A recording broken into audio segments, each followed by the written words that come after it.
March 13 സുവിശേഷ വഴികളിലൂടെ വിശുദ്ധ മത്തായി 18:15-20.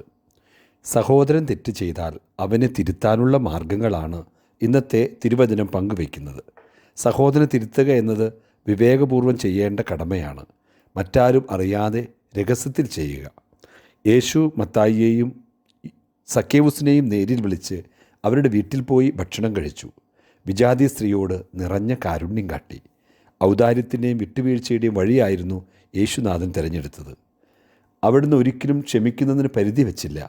യൂദാസിനെ പോലും തള്ളിക്കളഞ്ഞുമില്ല. നമ്മെ ദ്രോഹിക്കുന്നവരുമായി ഉദാരതയുടെ നിറവിൽ ഉണ്ടാക്കുന്ന സ്നേഹബന്ധങ്ങൾ ഈ മണ്ണിൽ മാത്രമല്ല വിണ്ണിലും നിലനിൽക്കും.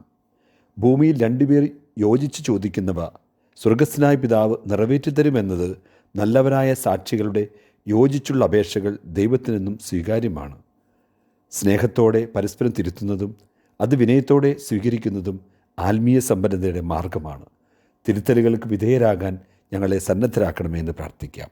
നമ്മുടെ കർത്താവ് ഈശോ മിശിഹായുടെ കൃപയും പിതാവായ ദൈവത്തിൻ്റെ സ്നേഹവും പരിശുദ്ധാത്മാവിൻ്റെ സഹവാസവും നാം എല്ലാവരോടും കൂടെ ഉണ്ടായിരിക്കട്ടെ, ഇപ്പോഴും എപ്പോഴും എന്നേക്കും.